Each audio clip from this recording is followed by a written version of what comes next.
Hey, Megan, welcome to the Digging Deep podcast. I'm so glad to have you here with us today.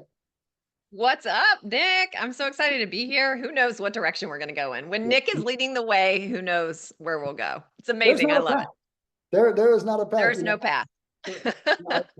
I listened to this audiobook, and 7 Habits of Highly Effective People. And he says, the difference between what do you say, like a manager and a leader, right?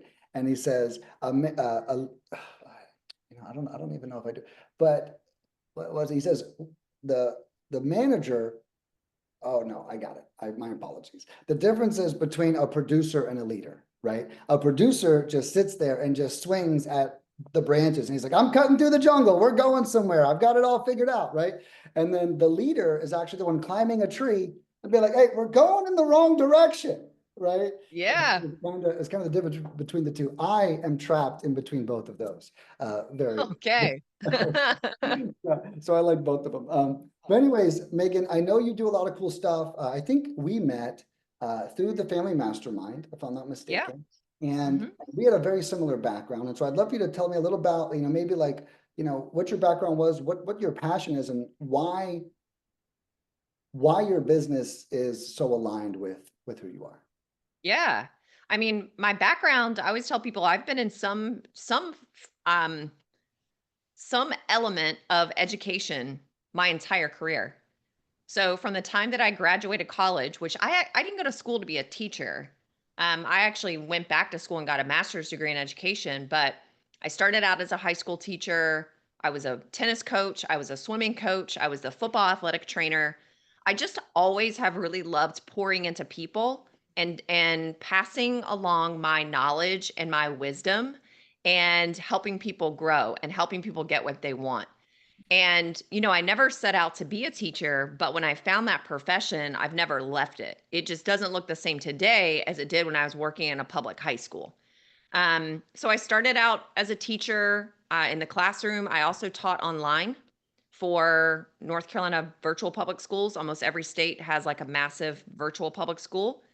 I was a course creator for North Carolina virtual public schools. So we would take what we were teaching in the physical classroom and we would transition that curriculum into the online setting, and then we would teach those. So I was actually building the courses as well. Fast forward, I got into coaching. You and I were chatting about this before we pressed record, but I got into coaching because I became a parent. And when we had our daughter Brighton a little over 14 years ago, I didn't go back to the classroom. But my husband had a coaching certification and he was like, Megan, you are so bored at home. Like, you got to figure out what is next for you, whether that's starting a business or it's becoming a coach, or maybe you just need to go get a coaching certification for your own personal development. And that's what I did. I really did not understand what coaching meant. I did not understand the coaching world, the coaching industry. I didn't even really even know that existed. And I got a certification. I was like, oh my gosh, this is so similar to what I was doing with my kids, with my high school kids, like 14 to 18, 19-year olds. You're not just standing in front of the room teaching them. You are like, you're leading, mentoring, guiding, you're helping them in so many different ways and just like standing up there and teaching them a lesson. And I thought it was so similar to what I was doing with kids. You're just doing it with adults now. Yeah. So, it just looks a little bit different than it did with kids. And I'll tell you, I'll be honest with you, you'll get this. Adults are no different than teenagers. And I'm not saying that to be funny. Like, there's really no difference, except adults just have a whole lot more responsibilities on their backs and on their plates than a kid does. But it's the same. So I still There teach, you go. I still coach, I still educate, I'm still leading people, and I'm helping people pull their expertise that they have from their own minds and their own experience and their own expertise and turn it into essentially a group coaching program, which is like having your own classroom working with adults. Yes. Right, which actually we were talking about that I'm actually interested in as well. But I want to go back to, so it's funny, we both have the same passion, right? I always wanted to be a teacher. Okay. So my question for you is, I know what made me want to be a teacher. What made you want to be a teacher? Like, what gave you the That's a bump? That's a good question. So remember, I said I didn't go to college to be a teacher. I got a business management degree. I kept changing my major too. So I was like operations manager, IT, business. Like, I couldn't figure it out. I changed it 5 times, but it was all kind of in the business category. When I graduated, I got a job at a restaurant as a manager in training. So this was back in 2004. And I remember like there it was actually really hard to find a job back then. And so we were all trying to find like I got a job at Enterprise Rent a Car. I didn't take it. I was looking for a really good manager and training job. And so I found one at a restaurant. I moved back home. I was living with my parents and I cried every single day on my way to work and I cried every day coming back home. 3 weeks in, my mom was like, "You need to quit and you would be a phenomenal teacher. We'll send you back to school to go get your master's degree. Like, you just need to go be a teacher." Well, where did that come from? My mom was a career educator. Wow. So, my mom was a teacher. My mom was also a principal. My mom was my teacher in high school. I think I had her 3 times. Wow. And yeah, I think I had her 3 times. So, look, I was barely 22 at the time. And still at that age, my parents were still kind of like everything to me. And I was that kind of kid, like I did what my parents told me to do. And my mom told me, "You'd be a phenomenal teacher. Why don't you go back and get a master's degree?" So that's what I did. I believed her. I believed my mom when she said, "You would be great at this." Right. So that's what I did. Remember, I'm living at home. So my teaching career started as a long-term sub for someone who went on maternity leave. She was an English teacher. And so I was teaching, I think, freshman and sophomore English for about 5 months. Then they hired me. I'm teaching at my high school I graduated from. I'm teaching now in the business department because that's what I had a degree in. So I could be Mhm. hired as a teacher without a certification yet. My mom's classroom was right beside mine. So my mom was a business teacher. I'm now working in the classroom right beside my mother. My mom was a phenomenal teacher, teacher of the year multiple times, Yeah. principal. My mom was my mentor my first year teaching, and she was amazing. So, my love for teaching probably honestly started as a very young child because when your mom is a school teacher, you grow up in the school building. You're showing If up with they're her. Yeah. yeah, if they're a Right. good teacher, they're there all night. They're Yeah. there every weekend, Saturdays and Sundays. They're bringing everything at home. So my best friend's mom was my first grade teacher. So between me and my best friends and our moms, we were in our moms' classrooms after hours all the time. And so you're playing school. But again, in my mind growing up, I never thought my whole dream is to become a teacher in a classroom. Like that was never my dream, but I think it's always been in me, and I just love teaching and training and pouring into people and passing along that knowledge so that they can go be successful and they can go reach their dreams. I love that. Yeah, no, I love what you just shared. And you also shared some additional breadcrumbs earlier that I'll just remind everybody. So it's awesome. This story is very cool. This is like generational education, right? In one aspect. And then Yeah. your mom taught business, I think is even more of a testament to your story and your coaching and what you have going on, because that really blends the lines, right? Big time. Yeah. But earlier you said when you were a teacher, you weren't just dealing with these 14, 15-year-olds, you were guiding them, leading them, teaching them. And I almost want to interrupt you and say, if you're a great teacher, that's what you're doing, right? And it's like, Yeah. and then you went into saying your mom was your mentor and that she had all these accolades, right? And so I love that your standard became being an incredible teacher. We've all had teachers in our life. I've had some of the best teachers and I've had some of the worst.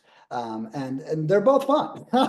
Even the worst ones, I had my fun. I just wasn't obedient. I was just a bad kid in their classrooms because they were the worst teachers, right? But I really love what you shared there because I could tell that you were exceptional, right, at what you did, right?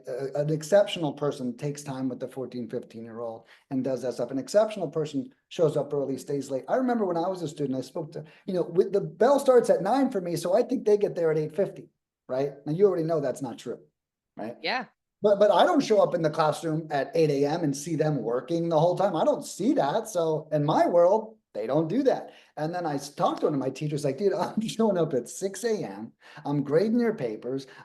School gets out at 2:50. I'm staying. I had friends that took me home where their parents were teachers too. So I've had a lot of that after school in the Yeah. classroom care that you spoke of. So I Yeah. love the story. That was Yeah, I awesome. mean, I was that teacher, which I really followed suit because I grew up with my mom who literally had a key to the school building. And she was a principal at one time as well. So when you're the principal, like you really are there all the time. She was a principal of a elementary school, teacher at the high school level. But my mom had a key to the building. So I really learned like you get there as soon as you drop your kids off at daycare, you're there, which I didn't have any kids at the time when I was teaching. So yeah, I arrived at school usually around 6:45 in the morning. The school day started at 8. And then I was either tennis coaching or I was a football athletic trainer or I was the um, advisor to multiple student clubs. So And you so picked you're up, not, I wasn't walking out the door at 3 o'clock. I wasn't walking out the door until the janitors were done cleaning the school. And they were like, Megan, you got to go. We got to lock up. We're turning the lights out. Yeah. yeah. And so you were, that's the thing is the other thing we don't understand about teaching and stuff is like all the extracurricular stuff that they do, right? And so everything you just named, you're like, I'm not only working, but I'm now opting in for additional Yeah. responsibility Yeah. throughout. That's that's really cool. And I always wanted to be a teacher. I tell you, I was a really bad kid. Okay. And so for I my would have loved you. I would have loved you in my classroom. one of my I hope she's watching. She just added me on Facebook the other day. Kate Boney was my English teacher when I was in school, and she just followed me, and I was like, "Oh my God, Miss Boney! Oh my God, how are you?" Like it's and and so I almost got expelled one year for Mhm. being for beating somebody up, and well, we'll skip that story. But so I almost got expelled one year for being aggressive. Was a better way to put it. And when they almost expel you, I don't know what it is like now or anything, but they called all my teachers in to the classroom. And every single teacher was like, dude, like honestly, like next grade, it's true. It was in between the bells.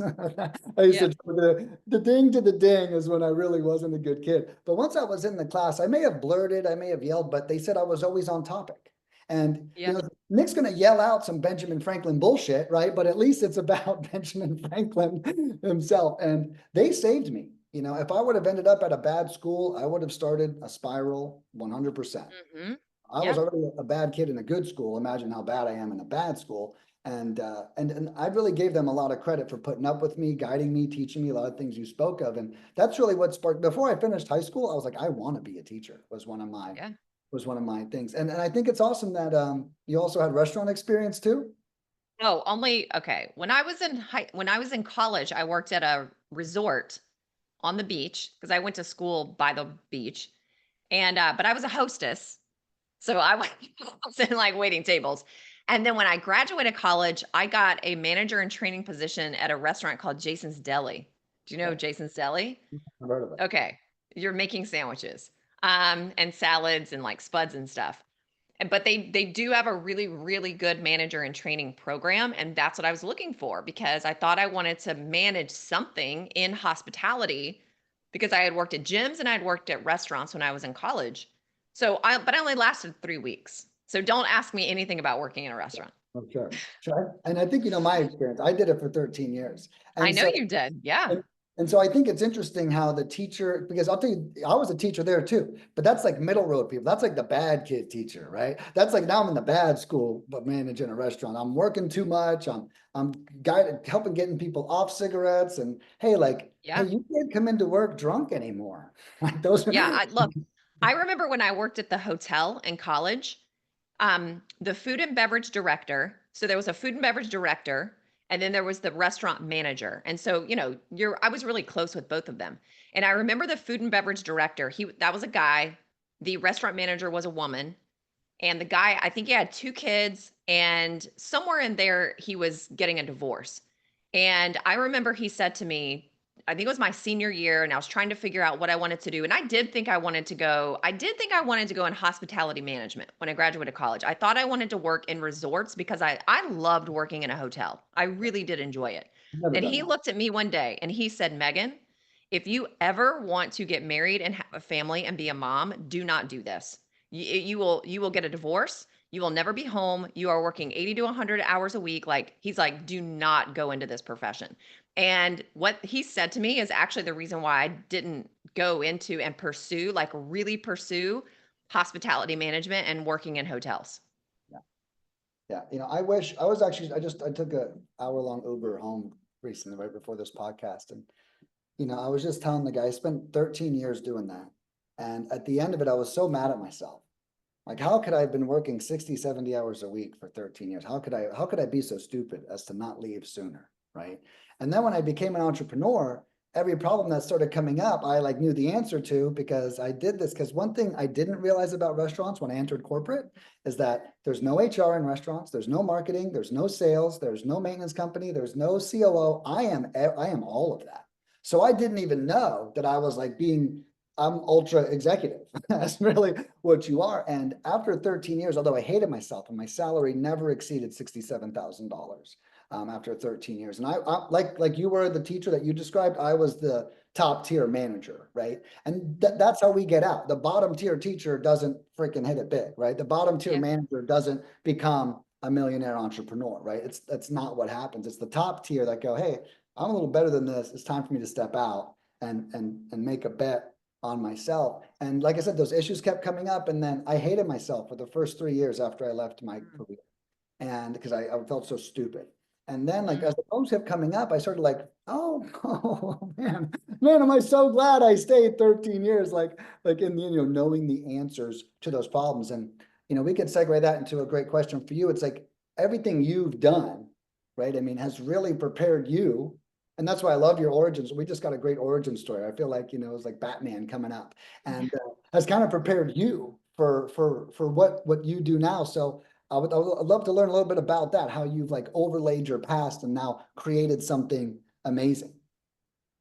Yeah. So, my whole career has been in education in some capacity. For the last 14 years, it's been in the coaching industry, which is education, because I have predominantly worked with groups of people at one time. So whether that's running group coaching programs or running masterminds, I've never really done like self-study courses. That's just never been my thing, or memberships. My thing has really been in the traditional group coaching and mastermind.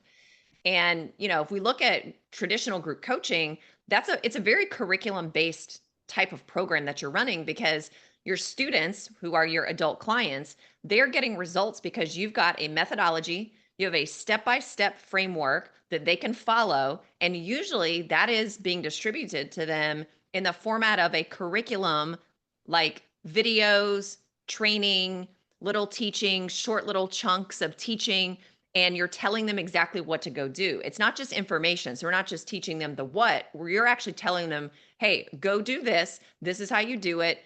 Go get XYZ feedback, collect the data, come back, right? So your curriculum is really helping your adult clients know what to do out in the real world so they're getting results.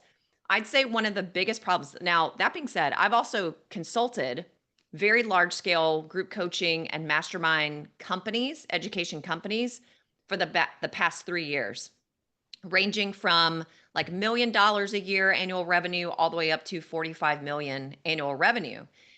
And I see a lot of great things. I also see a lot of not great things. And one of the biggest problems that I do see behind the scenes of group coaching programs that are larger scale, even smaller scale ones, is they don't actually know how to lead their clients through some sort of framework or some sort of curriculum so that the clients know what to do and they're taking action. And a lot of that is not I'm not sitting I'm not saying that to blame people, but they just don't have the skill required to teach people, or they don't have instructional learning design skills. They've never been trained in that. So if you've never been trained in curriculum development, in adult learning, in curriculum design, in anything in that category, your approach to teaching adults in a group setting is you just teach everybody the way that you went out and did it and the way you got results based on your personality, your age at the time. A lot of people built something super successful in their late 20s, early 30s, before they were married, before they had kids. They're extroverted, they're go-getters, they're out there going for it, and they're just like throwing whatever out there and it works. And they become like amazing marketers and salespeople. But then the client they're working with in their group coaching program is a woman who's 50 years old, who had a career for 25 years, who is compliant and agreeable, who was told what to do for 25 years and how high to jump. And they need to be told what to do. They are overwhelmed. They have a spouse, they have kids, they have issues, they have parents that are aging. Like they have so many things going on. But then our expectation as the leader is just like, well, I just went out and did it, so you go out and do it. And like, Right. here's this hodgepodge of stuff for you to like tap into and learn from. And here's 15 calls a week that you could attend. And you've got this 50-year-old woman who's like, I don't even know what to do first. I don't even know where to start. But then we kind of turn around and we blame our clients. Oh, Yeah. they're just not the right client. Oh, they weren't ideal. Oh, We're they trying just hard don't enough. have the mindset. Oh, they just don't understand how much action you have to go take. It's like, well, there could be some truth to that for sure. And there probably is some truth to that. But as a leader of group coaching programs, it's our job to create an environment that is very rich and very fertile where everybody who you allow in and you allow them to invest has the opportunity to be successful. And are you actually stewarding that for the adult learner and for the adult that has a bajillion responsibilities? They're already coming in severely overwhelmed just in Right. general as people, let alone overwhelmed with your body of work. And they're at a level 0 when it comes to your expertise, you're at a level 10. And oftentimes we're teaching the level 0 at the level 10, and there's such a disconnect. The level 0 is never going to be able to connect with you at the level 10. It's Right. very, very challenging for us to come all the way down to the level 0, level 1, and lead someone and teach someone so that they can take the tiny little steps that they've got to take to get the big results. And then we just get pissed off and then we don't really help people. So much of my perspective on that and building group coaching programs, it does come from what I learned teaching high school kids, because it's not that different to work with adults than it was to work with 16-year-olds. Yeah, yeah, right. Well, 30, 16-year-olds too, right? So it's like Yeah. technically being a teacher is group coaching. It is absolutely group coaching. And then if you think about what you said earlier about 14 to 15-year-olds is to connect some dots to people, that's your point. Look, we don't take a 30-year-old and say, watch the course, rewatch the video, rewatch the video. No, no, no. What do we do when they say, I need additional help, right? And it's like, are we just generalizing it? And I think that that's really important. I think that's one of your like core stories, things that really carries over. And the other thing is, these coaches that made it in their time, we're in a different time. Yeah. I'll tell you right Yeah. now, if that coach is 40, we're in a way different time. If they made it when they were Mhm. 20. You know, what I did to build my business, nobody could do today. And trust me, I actually used to sell franchises of lead mining. I'd be like, hey, do all this stuff, do all this stuff. And no one had it. And I sold 7 franchises and I coached them through it. And I was like, this is exactly how I built my business. And they could market it however they want to. But I was like, I'll give you my secret sauce. And I still do it till today. But I'm so known for that. And so people cannot emerge as a lead gen cold calling company today the way I did 8 years ago. You know, Yeah. I was one of the first on the street. So for me to look at that person and go, well, you're not working hard enough. Instead, I was like, well, you know what I did? I stopped selling franchises. That's what I did. As a result, like, hey, you know what? This isn't as easy. I can create the system of fulfillment for them, but I don't know how to get them customers. And I was like, well, boy, aren't I lucky that I got in long enough ago. And so the other part too that you're saying that's a little flawed is that leader, that person, that model, right, has to be updated to like today's time, right? Yeah. We can't talk about when we walked uphill in snow both ways, right, anymore. Right. It's like it's Yeah. a totally different world. Yeah, it is a different world. And you have to understand that you're dealing with different types of people as well. So, it's not just the demographics of who your ideal client is, but I mean, you do have to recognize that you've got different learning styles. You have different preferred processing styles. You have people that, like, I'll use myself as an example, and I'd be curious to hear how you are. I don't know if we're alike or different in how we like to learn, but as a learner, I do not do well with private coaching as the client. I do not like private coaching because I feel like I come to private coaching calls and the coach it's very much like, so give me an update, how's it been going, what's been going on, and then I literally talk for 30 minutes and then we have 30 minutes left and then I'm trying to figure, but it's like, okay, well, what goal am I working towards over the next like 6 to 12 months? So I do really well as a client in a group coaching program that has a set curriculum. I am somebody who actually watches all the videos. I want them to be really short. I want you to tell me exactly what to do and I'm going to go do it. It needs to be super simple. I like structure. I need structure. I need a goal. I need a game plan to get there. And Right. I love being in a community because I love to see other people who either struggled or maybe they don't get it, because I can be super hard on myself and think like, am I the only one who does not understand this, or is there something wrong with me Right, and I can't figure it out? Then you right, hear other people and then you see what they're doing and it's like, oh, well, if he or she can do it, I can do it too. I just do exceptionally well in something that has a system to follow and there is structure and there's a destination I'm going towards and we are like moving along at a really steady clip. I love that. Other people don't like that, right? right, Like, I mean, I'm running a group coaching program right now, and I've got some people that really understand my preferred style of teaching and leading with, because I like to teach kind of in a structured, systematic kind of way. And then I have other people who feel way too boxed in by that. Now, I'm recognizing, okay, I've got like 4 or 5 clients who feel super boxed in by that, which means if they feel that way, I've got to figure out how I need to communicate differently to them because I need these people to go take action and start getting results. I can't force them to right, to try to learn in the way that I like to teach. So I'm the one who's got to adjust. right. What I think one of our big problems is we want hundreds of people in our programs or however many people you have, you want them all to adjust and conform to your preferred For way one of style, teaching. right, And right. that doesn't work for 80% of your clients. Maybe about 20% of your clients are going to have the same Not really preference clear. as you. Yeah, The other 80%, no. And yeah, that's the part, Nick, that we are so missing the ball on. That is why so many clients are not getting results in programs. And I'm also not suggesting that the business owner needs to become the one who's necessarily skilled at that.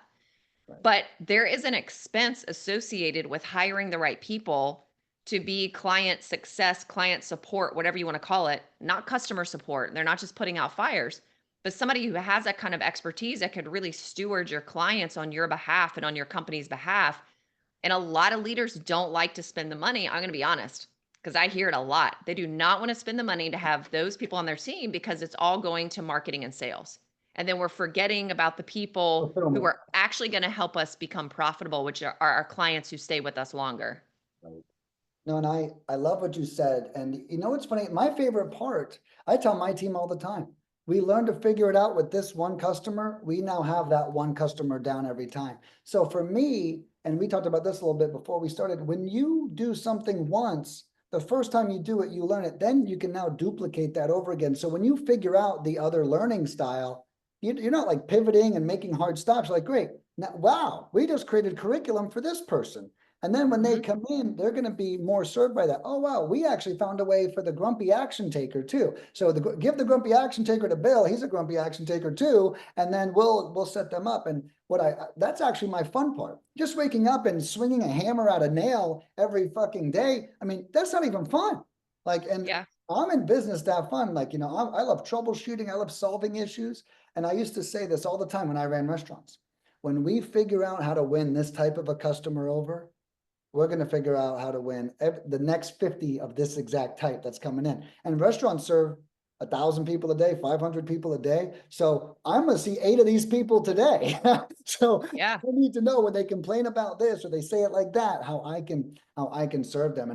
And so I just want to like remind everyone watching, it's like that's the business, right? Going up Mhm. and saying, well, yeah, I teach what I've been doing for 20 years and that's what I do every day. It's like, that's not nearly as fun as saying, hey, I can actually drag 80% of my clients over the finish line because I know how to handle them. And I'll just share Yeah. one quote from, I think it's I got it from Seven Habits of Highly Effective People again, but he says, I treat all my kids the same, and that's why I treat them differently. Mm. Right. And it's like, we cannot show up and talk to Sally the way we talk to Bobby, the way we talk to Susie. Okay. Like Mhm. but they'll all have a totally drastic, even if we stay the same, this is exactly what you're saying. Even if we stay the same, they have a drastically different experience because they have different sets of emotions. And I Yeah. think it's so important. That's such a good, line to almost enunciate Yeah. what you're talking about. Yeah. Well, look, like you have the same system. And here's how I'll compare it to like the classroom. So I was really well known in the classroom. I was young when I was a teacher. I mean, I was teaching kids who are 3 years younger than me. That's Yeah. like nuts thinking back on Wow. that, right? Yeah. Like because you can actually stay in high school until you're 21 and then the state kicks you out. And I did have a couple of 20 and 21-year-olds at times. And I started teaching when I was 22. I stopped teaching when I had Brighton, so I was 28. Okay. I was a sub when I was 22. I was a full-time teacher when I was 23. But what I was known for, which is very uncommon for a teacher in her 20s or his 20s, I was known for classroom management. So the teachers in the building that had student teachers who were coming from UNC, University of North Carolina in Chapel Hill, so where Michael Jordan played college, it was about 16 miles up the road. A lot of the kids from there who were getting they were in the teaching fellows program. They were student teachers at my school. Well, the teachers would send their student teachers to my classroom to observe my ability to manage a classroom. So they were there to observe my classroom management skills. So I managed my classroom in the way I managed my classroom. There was one way to manage my classroom. One way. There weren't 14 different ways to manage my classroom. There was one. But I had 25 kids. The way that I communicated with each one of those 25 kids, it could be 25 different ways. I mean, it wasn't 25, but there were certainly like 3 or 4 different ways because you've got kind of have like patterns in there and you've got 5 You kids got like this me. and 6 like this and yeah. So so you're changing your communication style with them. You're changing your teaching style with them. You're changing your I mean it's really that like reward systems or whatever, but I had a management system. It's the same when we're running our programs. When you're running your business and you're running an education business, you have one operating management system. There's one operating system to it. And it's the same operating system whether you have 500 students or 750 students. But the way you're communicating with those students is not just one style, right? Like the way you're teaching them is not just one way. That's what people have to understand. It's still one operating system because I think people get really confused by that and they're like, "You mean I have to talk, I have to do things differently with each person?" Yeah, but you that doesn't change your system. That doesn't change the operating system of how this whole thing functions. It's not changing your methodology for how Right. people get results, like what are those steps and what are those pillars, but it's the way you're teaching, it's the way you're communicating, it's the way that you're handling people's emotions and the way you're handling what's going on inside their heads. That's what you have to be able, you've got to be super agile and you have to be able to adapt and you have to be able to adapt like in a split second. Again, that's where I learned how to do all this because I mean, you get it. You were one of the kids who was probably ruffling the feathers of the teacher.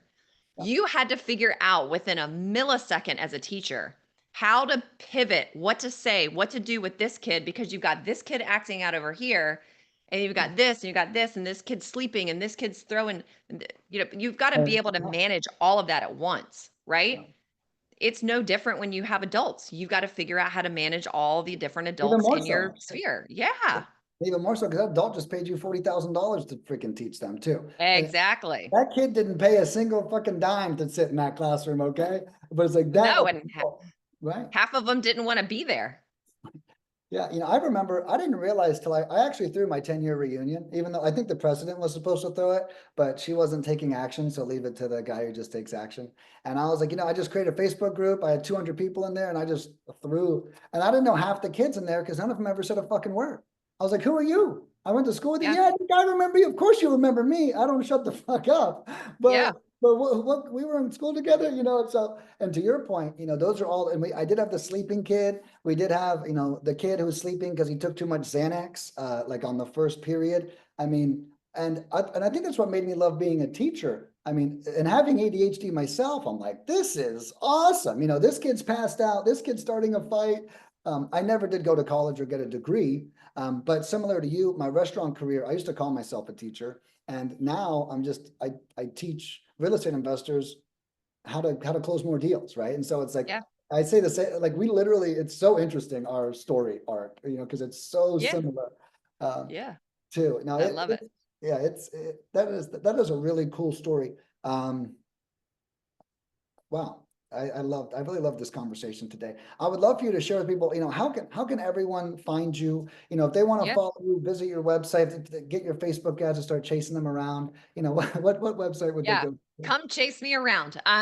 Well, if you like listening to podcasts, I do have a podcast. So that's a really great, just awesome place to go. And you can go binge listen to content. There's a lot of content about group coaching programs, a lot of content about client success.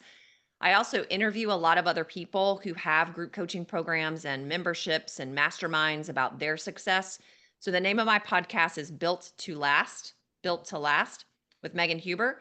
And I have a Facebook group. I do a lot of really cool things in my Facebook group too. There's just a lot of free education in there, awesome community. The name of that is Structured Freedom Inc.